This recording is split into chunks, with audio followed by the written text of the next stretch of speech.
আসসালামু আলাইকুম। আশা করি আল্লাহর অশেষ রহমতে আপনারা সবাই ভালো আছেন। তো আজকে চলে আসছি সাতক্ষীরার সেই ঐতিহ্যবাহী শুটকি পল্লীতে।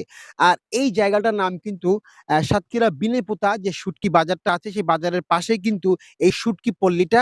আর এখানে যে পরিমাণ পুঁটি মাছ, এই পুঁটি মাছ কিন্তু শুটকিকরণ করা হচ্ছে এবং সেই প্রসেসিংটা আজকে আপনাদেরকে পুরোপুরি এই ভিডিওতে আমরা দেখানোর চেষ্টা করব এবং সেই ক্ষেত্রে একটু আপনাদেরকে দেখানোর চেষ্টা করি যে এখানে ১, ২, ৩, ৪, ৫, ৬, ৭, ৮, ৯, ১০ প্রায় ১০ মানে প্রচুর পরিমাণে এই শুকানোর যে খাড়াগুলো করা আছে সেই খাড়ার পরেই কিন্তু আসলে শুটকিগুলো শুকানো হচ্ছে।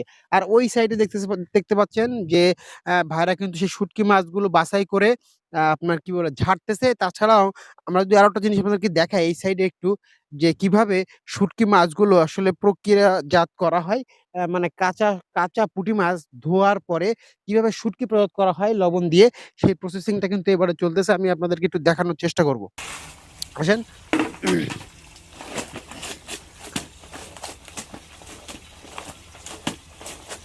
দেখতে পাচ্ছেন এগুলো হচ্ছে পুঁটি মাছ কিনে আনা হয়েছে। আনার পরে এখানে পুঁটি মাছগুলো সুন্দর করে ধুয়ে পরিষ্কার করে তারপরে ধুয়ে রাখা হয়েছে সুন্দর করে। ধুয়ে রাখার পরে তারপরে এই হাউজের ভিতরেই কিন্তু মূলত পুঁটি মাছগুলো সব জাগ দিয়ে রাখা এবং লবণ দিয়ে জাগ দিয়ে রাখার পরে তারপরে পুঁটি মাছগুলো আরকি বাইরে বের করে আপনার শুকানো হয় বা শুকানোর যে প্রসেসিং গুলো আছে সেই প্রসেসিং গুলো আ কমপ্লিট করা হয়। তো আমি একটুখানি এখানকার এই যে ভাই দায়িত্বে আছে উনার সাথে একটুখানি জাস্ট আমরা একটু কথা বলব যে আসলে কিভাবে এই পুঁটি মাছটা উনারা এই প্রক্রিয়াজাতগুলো করে সেই বিষয়ে। ভাই আপনার নামটা যদি একটু বলতেন?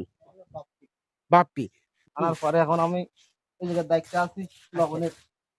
মানে আমার দায়িত্ব যে লবণটা দিয়ে ভালো করে মাছটা সুন্দর করে ধুয়ে লবণ দেওয়া। পর্যন্ত আমার কাজ শেষ। আচ্ছা। বুঝছেন?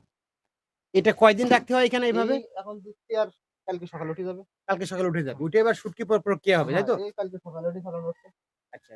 তো এই মাছগুলো এখন আসলে রাখা হয়েছে এখানে। তারপরে এখান থেকে মাছগুলো যে জাগ দেওয়া হচ্ছে লবণ দিয়ে, তারপরে কালকে সকালবেলা আবার এখান থেকে মাছগুলো নিয়ে বাইরে যেয়ে শুটকির যে বাদবাকি যে কার্যক্রমগুলো আছে সেগুলো আসলে করা হয়।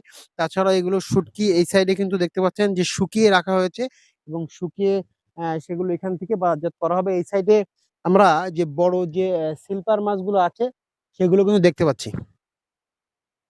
তো বিশেষ করে এখন সিলভার মাছ একটু কম। সব কিন্তু আসলে পুঁটি মাছ। আর এই পুঁটি মাছ হচ্ছে আপনার এখানে শুকানো হয়েছে। মাছ দেখতে পাচ্ছি যতদূর চোখ যায় সব কিন্তু একেবারে পুঁটি মাছ। তো আজকের এই ভিডিওটা এই পর্যন্তই। তো ভিডিওটা যদি ভালো লেগে থাকে অবশ্যই শেয়ার করে দিবেন। আল্লাহ হাফেজ।